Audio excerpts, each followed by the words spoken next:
Booyah! You're tuned into Channel Electric, and today I'm going to be featuring a, well, interestingly enough, a point-and-click adventure. One that was released originally in 1987 for the Apple Macintosh. It was released on something called the MacVenture engine, which was something, I think it was revolutionary for the Apple computer making company. Yeah, they made a whole point-and-click adventure. I think it was to showcase their sound, the interface, and I originally played this game on the Game Boy Color, actually, made by Nintendo. That was released in 1999, if you can imagine that. That's pretty crazy. I remember having very fond memories of this game, and I found out that they have a 2014 remake of the game on PC. So that's what I'm going to be featuring for you guys today. We're going to jump right in. I know some about this game, so you'll see me do certain things a certain way, but I never completed the game, so I don't entirely know what I'm getting myself into. Alright, so I'm going to go ahead and start up there's the menu screen. We're going to go ahead and start a new game. Let's see.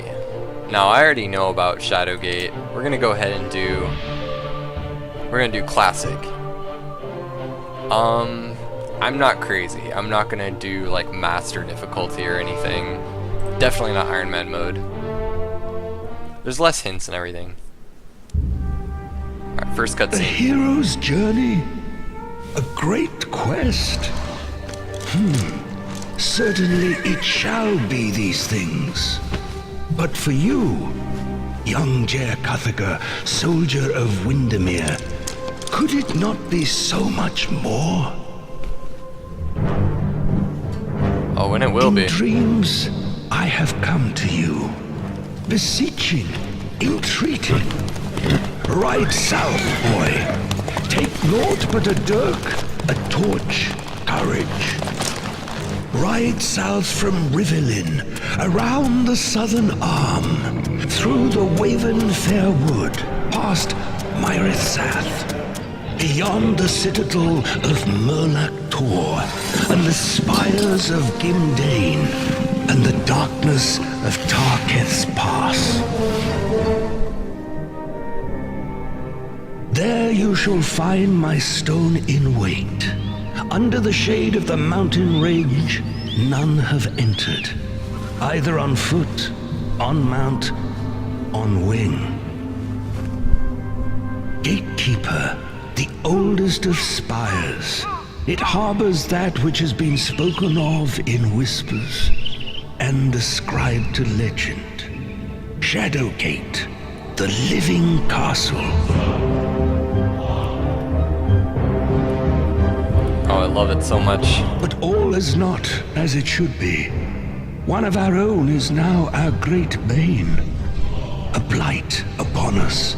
He has brought the ancient keep low, and it now lies fallow. It is there that you will find me, Blackmere of the Circle of 12. It is there that you will find this great quest. It is there that you will find yourself. Wow. That was a really pretty intro. Art style was well made on that. Oh, here we go. Okay, tutorial. Gameplay tips will appear at appropriate times to teach you the mechanics of the game. You can turn these tips on and off. That's okay. So let's go ahead and go through the tutorial, I guess, because we will complete our first couple of actions to start our journey. Click on any object in the game, and command icons will appear in a circle around that object. Click on a command to use that. Okay, for example, take that skull on the ground. Oh, actually, commands. Retro. There we go. That's what I'm used to. Everything's up top. Okay. Click, take the skull. He nearly drops the skull when it begins to speak. About time, boy. You have no idea how long I've been here. You can call me Yorick.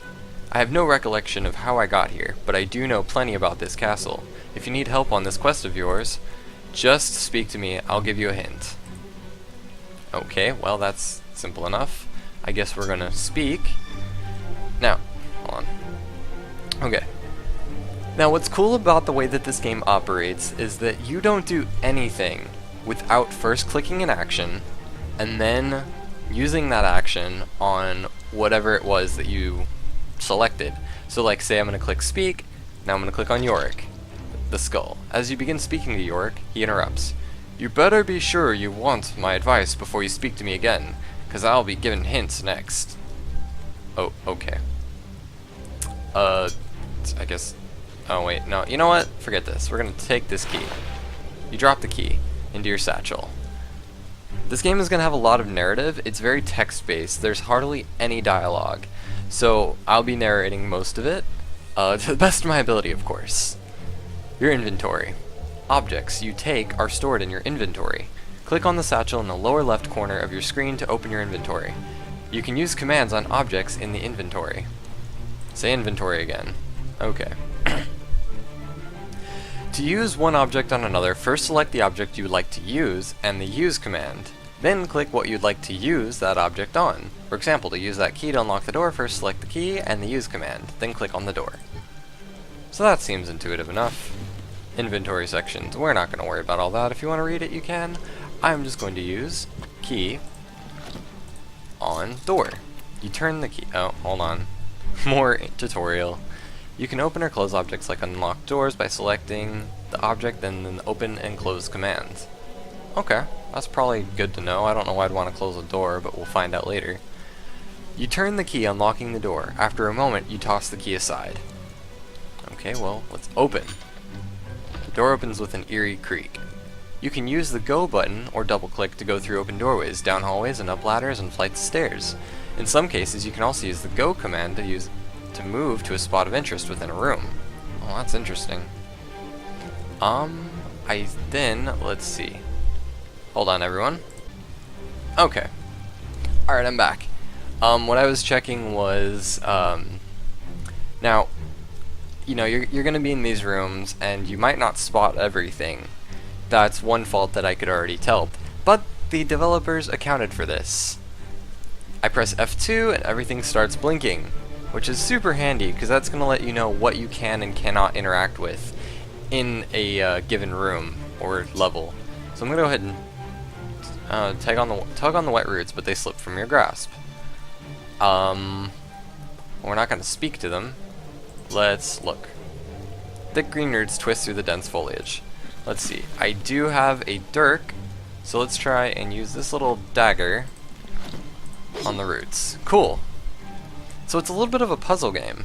You have to come up with solutions to different problems that present themselves to you. Sometimes they're very fast paced. Other times you can kind of take them at your leisure. Notice the helm on the ground. This is an object you can equip. Equip an object by selecting the object and the use command, then clicking on thyself, the portrait icon in the upper right of the screen. Equipped objects can be seen on thyself as well as in your inventory. Okay, so open up my inventory. Items, what? Oh, I don't have the helm yet. My bad. Take the helm. I know the quick command for my inventory. Don't worry about that. Alright, so I'm going to use helm on thyself. You place the oversized helm on your head. It is so large it nearly obscures your vision. Okie doke then. Now what I want to know is, what is this? An ornate stone archway, replete with carved skulls, frames an ominous entrance set into the side of a mountain. I'm going to get better at speaking as I go along. Alright, well let's go in. Whoa. Blackmere was a fool to send a child to do that which even the vaunted Circle of 12 could not.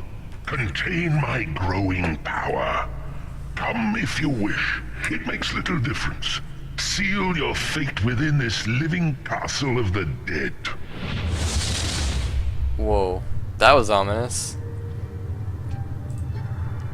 Okay, Without warning, a pair of glowing eyes fill the chamber and a dark voice invades your mind. Lakmir was a fool to send a child to do that. Oh. Ha! That's everything he just said. The apparition fades, leaving a trail of cold air behind it.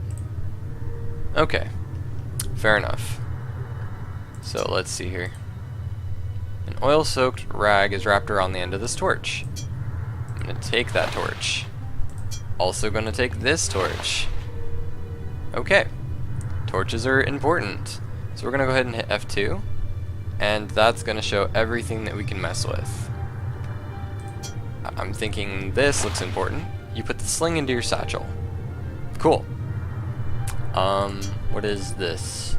The pattern on this once fine rug has been dulled by time. Its edges have become frayed and torn. Not sure if I'm going to need that. But for now, let's go ahead and use. Ah! With a squeal of protest, the lever begins to move. A few moments later, a stone slides away from the wall, revealing an opening that holds a key. We're going to take that key. Cool. You drop the key into your satchel. Simple enough. What is this dealio? This circular hatch is made of a strange stone set securely within a mortared base. A low hum of power emanates from within. The hatch will not open. It seems to be magically sealed. Well, that makes sense. There's a place full of wizards. The door is locked and therefore will not open. Guess what? I think I know what that key is for. So we're gonna use door. You struggle with both hands to turn the key in the stubborn lock. A satisfying click echoes throughout the chamber as you toss the key aside. Sweet. Open. Sesame. Okay. In the lower left next to the satchel is the map. The map keeps track of everywhere you've been, as well as any interesting things you might have seen. Click on the map to open it. Let's check on this map dealie. Okay, that's fun. In the lower right next to your torch is the back arrow. Select the back arrow to go into the room that's behind your current map. I can imagine that'd be useful. Click and drag to move around the map. Use the plus and the middle mouse. No, not the middle mouse. Okay, that's simple enough. Wow, this is going to be a huge-ish place. Cool. Currently, we are in the antechamber. The door easily swings open. Here we go. So excited, everybody. These are like all like the first sections of the castle that I've seen in the Game Boy Color. You can save and load games at any time. That's cool. Okay. You can learn spells, open the book or scroll, and then look at it to read it. Every spell does something different, only work when cast on certain items or in certain places. You can cast a spell by selecting it and then use. Cool. So, I'm assuming, let's see, we gotta open this scroll, and then let's look. You read the message scrawled on the torch. Fandral, this missive is of utmost importance. We must coordinate our efforts. Seek my obelisk in the acolyte den below the sewers. I fear the worst is upon us, but I have plans in motion that may yet avert disaster. It is signed with the name Lakmir. Huh. Is there anything? Oh. Okay, I forgot to read this part. A damp, musty breeze wafts out from behind an altar set within the stone alcove. You note that the long hallway continues further into the mountain. Oh, so I'm in a mountain. Interesting. Alright, so I'm gonna go ahead and take that scroll. Could be important. And then let's look at the skeleton here. Given the skeleton a quick once-over, you find no obvious cause of death. You do, however, have a bad feeling about this. Yeah, you walk into a dungeon and it's got a dead dude on the floor. That's not very reassuring.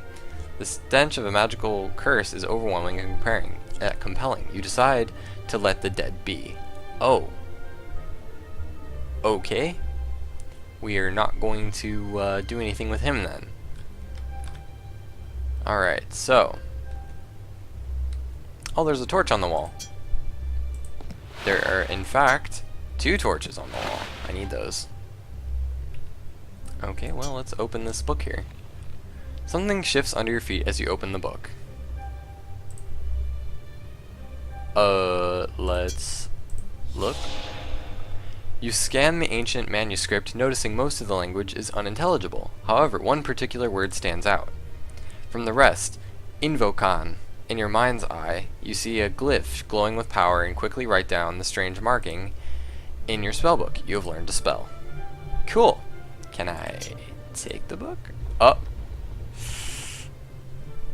Oh, that wasn't good. As you begin lifting the book, the earth rumbles beneath your feet in a disconcerting way. You leave the book where it is, since this seems like a trap. If you really want to go through with this, then feel free to try that again. Aha, it actually warned me that I could die.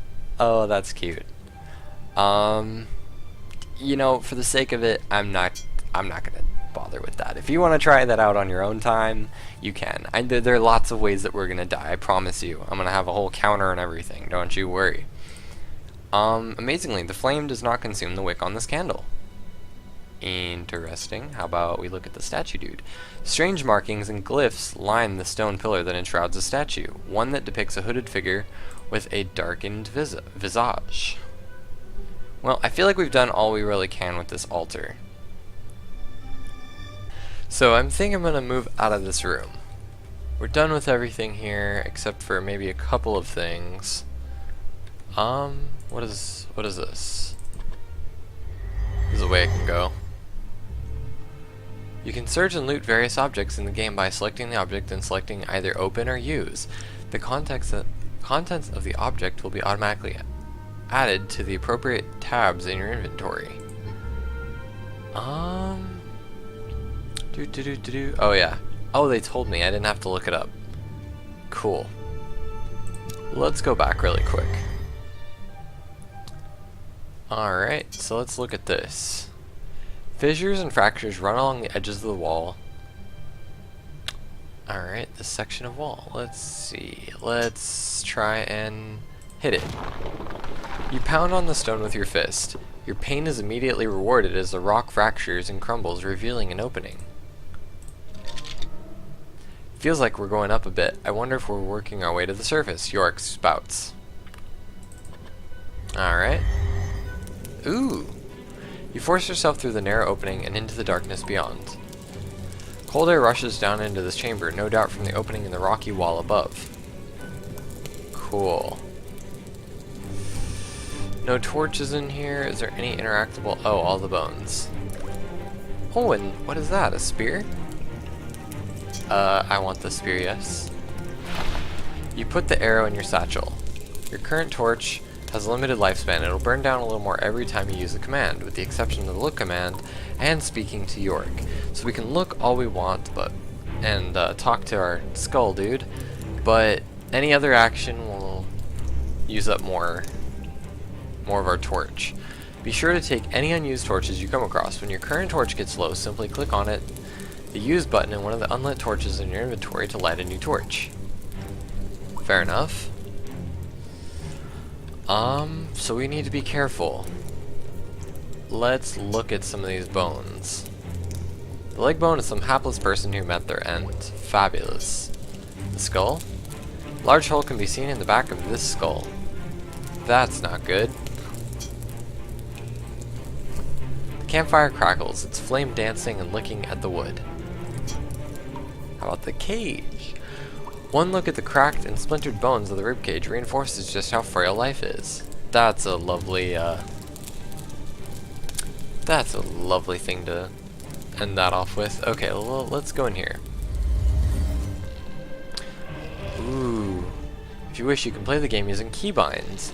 You can view and set keybinds. Yep, we already have some of those. Alright. You stand at the edge of a lava-filled chasm.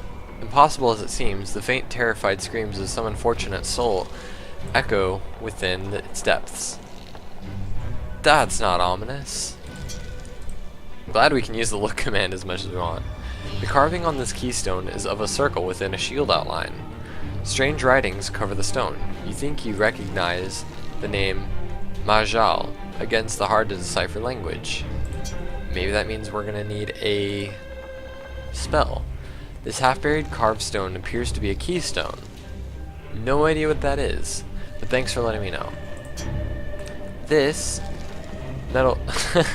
This metal brazier has a wide bowl mounted on a tripod. The legs look like a series of inverted hooks poorly welded together. Cool. I'm not going to look at everything, it's just I want to be careful. The beginning is very treacherous. Judging by the workmanship, this stone bridge seems quite sturdy. And if we look at the rope bridge, the rickety bridge is held together with nothing but frayed rope and rotten wood planks. As if in a warning, a mounted skull stands guard in front of it. Oh, right there. Let's go across the bridge. Oh. A dense fog greets you as the stone passage opens into a small chamber. The temperature plummets as a creature materializes in front of you. It flinches from the light of your torch. So you don't like light. I'm gonna take that. You put the torch in your satchel. Of course I do. And I take that one. Cool. And I'm gonna save really quick, because I'm gonna try something. We're gonna try and use my torch on you.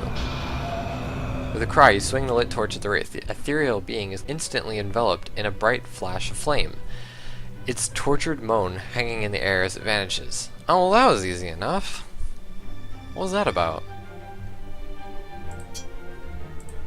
I saw somebody else do a let's play of this, and when they tried it, it put out their torch. So I was wondering if that was going to happen to me. You see part of a large orange object hidden just inside the archway. Let's take it. As you grasp the large orange thing, it becomes painfully clear that it is a pumpkin. How observant. Good for you. Let's look at this. This rune is firmly attached to the wall, glowing with power. Truly, this must have belonged to one of the wizards of the circle. That's great. The solid door is carved with strange designs and ornate filigrees. Can I open the door? That was easy. With a creak of protest, the door opens. Let's go in. Why not? Oh, where am I? Whether it be a sewer or a reservoir system for the castle, mold, mildew, and moss bespeckle the stones within this chamber. Well then, let's open this scroll. You carefully unroll the scroll. Let's take it and let's look at it. As you read the scroll, one particular word stands out from the rest. Entries. In your mind's eye, you see a glyph glowing with power. As you write down the strange marking in your spellbook, the scroll crumbles in your hands. You have learned a spell. Cool, I probably didn't need to pick it up, but whatever. Let's go ahead and take this bottle. And whatever this thing is, you drop the bar into your satchel. Cool. What is this? The iron door is latched shut by nothing more than a simple bolt. How about we try and open it? You pull back the bolt, opening the hatch. Can I go through the hatch? I'm going far. You jump and manage to find a handhold within the hatchway. After a frantic moment or two, you manage to pull yourself through. You can keybind anything in your inventory. No, I'm okay. I mean, I guess I could do, like, torches or something. Alright. What is this? With the exception of a crack, the vial is unremarkable in nearly every way. We're gonna take that with me. I don't know what I'm gonna need it for, but I'll probably need it for something. And then I'm gonna take that torch, and that torch, and that torch. All mine. What are you? The large boulder has veins of quartz running through it. I'm sure if I had a pickaxe of some sort, I would gladly mine it. Let's try a different one. Large rock. Large boulder. Okay. How about these things? The reflection in the mirror is a distorted image of yourself. Your head looks much larger than the rest of your body. That sounds normal, actually. Haha. You admire the dashing figure you see in the mirror. As you look at your reflection in the mirror, it bulges out a bit, as if something is pushing it from the other side. Oh. Huh. Although dusty, the surface of this mirror casts a fine reflection of yourself. I'm just going to look at all of them. You catch some movement behind your reflection, you jump back in surprise before looking around the room. That's not good. The surface on this mirror appears warped in an odd way. Either that or your hips really are that big. Does this look make me look fat? Okay, well, let's... let's try and... Let me save again. Because I want to try something. Let's open this mirror. You run your fingers along the mirror's frame, looking for hidden latches or releases. Nothing. What if we hit the mirror? You nearly break your knuckles striking the reflective surface. It fails to shatter. Perhaps it's enchanted in some way. Your orc shakes his head, saying, "Boy, you'd better be paying attention to that failing torch you're holding. If I might give you some advice, make sure you have enough unlit ones to light before it goes out." Let's just go back, because I wasted some moves doing that, so that was pointless. This room reminds you of the elven funhouse at King Otto's fair. You remember taking your sister, hoping to lose her in the reflective maze. That's funny. Also, I should probably mention that the character we play as is basically a hero king, or at least that's what they refer to him as. He's the last blood relative of a certain line of kings that are meant for this type of thing. I don't know. There's all types of prophecies and literary elements to take into account here. Many ancient stories prophesize of a certain bloodline or person to carry out a very specific task, and that's, they were the only ones able to do so. Like in the Elder Scrolls, there was the Uriel Septim bloodline. Basically, they had the blood of kings, or of the dragon. That's a whole nother story I'll get into later. But they're the only ones to be able to wear a certain amulet, therefore they were the only true rulers of the kingdom. Our character here is one of such characters. You carefully lower yourself through the opening in the floor. Alright, well, let's open up that map, yeah? Let's go back to the alcove. Oh, I'm not able to. Oh, it just tells me where I'm at. Okay. If I hit back. Okay. That makes sense.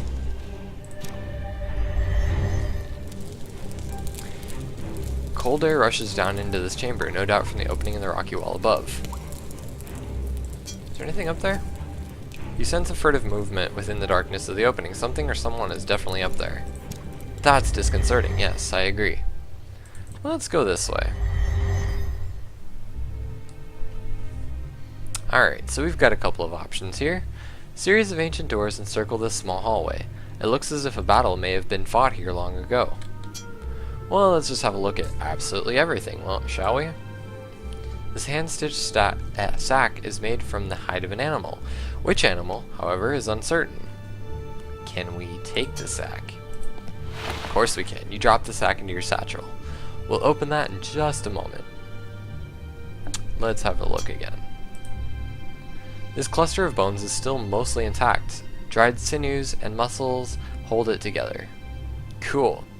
Anything else in particular? Just doors. Let's open this one. We'll move systematically. With a grunt, you push the door open. Ooh.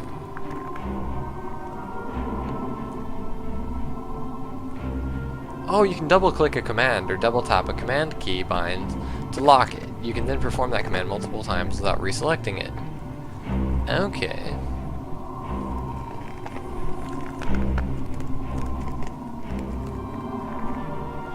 Oh, okay, if you double click something, you'll just automatically look at it. A strange entity made entirely of solid ice and cold vapor hovers about the room in front of you. Cool. This frost-covered door sits firmly within its stone frame. Hopefully not too frozen. What is this? A long white object is frozen inside this piece of ice. Probably... Oh, that looks like a scroll. And what's up here?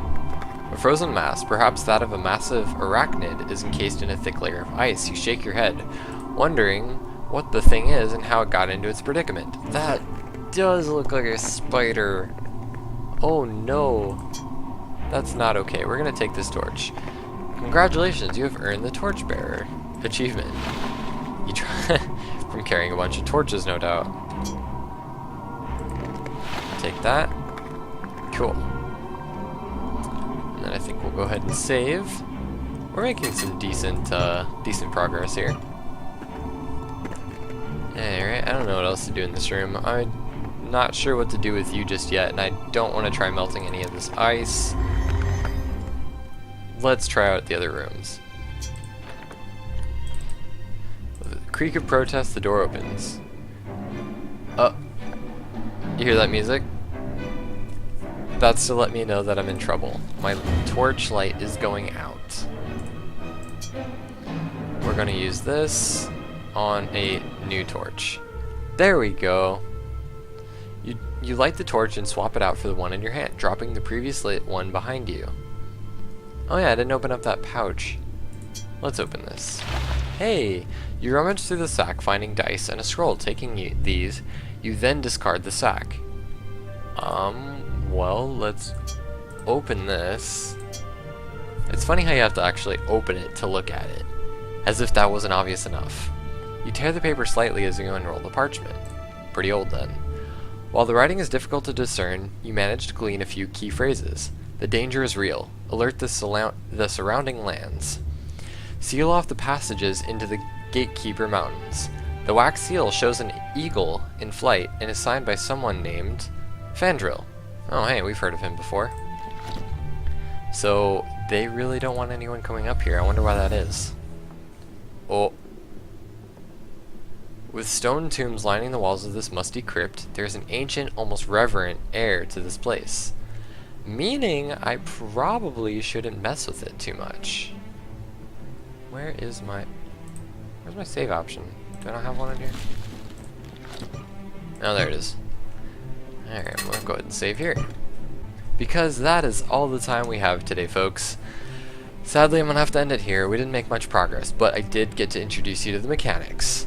So, we're gonna continue right from here. We're gonna keep moving, and hopefully you get to see some more of this living castle that they keep speaking so much of, and we'll learn some new spells, see some more creepy skeletons littered all over the place. Fortunately, we haven't run into anything that's killed us yet, but I'm sure we're gonna find something. Alright, well, thanks for watching, everybody. Collectrix, tuning out. Catch you later.